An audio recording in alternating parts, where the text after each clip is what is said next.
We looked at the effect of pH on dyes by adding hydrochloric acid and sodium hydroxide to red cabbage dye. Then we used a spectrometer to determine how the wavelength of max absorbency is affected. This was worth studying because different foods have different pHs, and it is beneficial to know how dyes will react with these different pHs. The main pigment found in cabbage is anthocyanin. It is water-soluble and normally appears from reddish to purplish to bluish in neutral situations. The structures of anthocyanins vary widely, but they contain a basic three-ring structure called a flavillum ion, shown in this picture. Often, sugar molecules are attached to anthocyanins. Normally, they are stable, but the color depends on concentration and pH, and certain substances can cause deterioration of these molecules.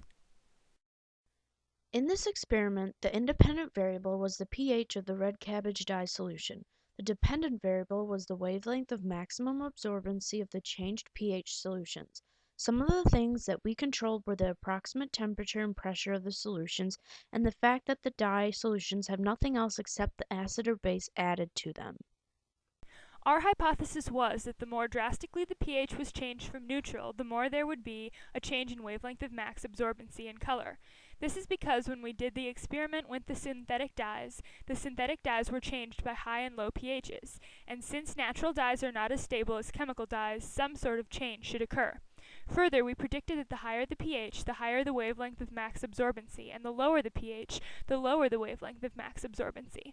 This is because when we watched the dye demonstration, the dye turned redder with acid, and red has a high wavelength. Thus, the lower wavelengths are being absorbed, and we see the higher wavelengths.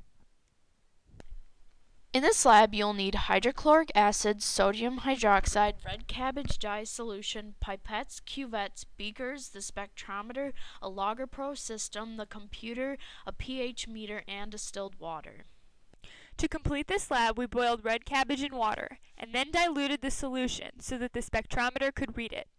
Then we added acid to one beaker to obtain low pHs and bases to another. At each desired pH, we filled a cuvette and then took it to the spectrometer to be read, and get the wavelength of maximum absorbance. We saw that as the pH increased, so did the wavelength of maximum absorbency.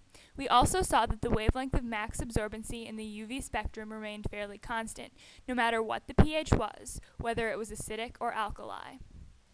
Here are the spectrometer readings for pH 2, 4, 6, 7, 8, 10, and 12.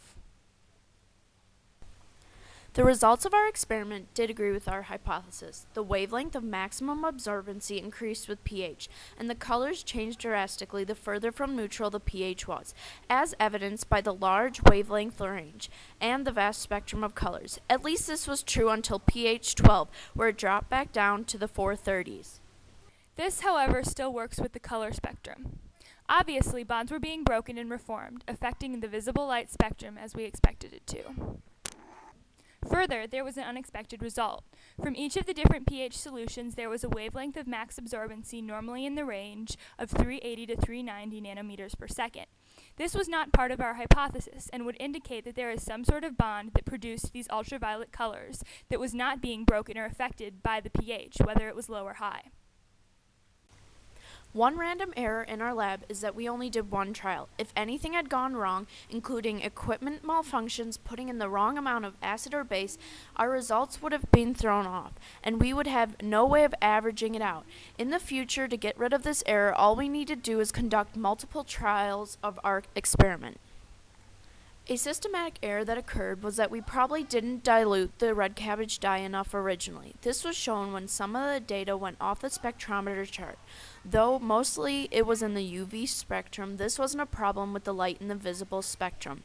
By not diluting the dye enough, the spectrometer couldn't get a completely accurate reading of the absorbance of each wavelength, and therefore the results of the wavelength of max absorbency could be incorrect.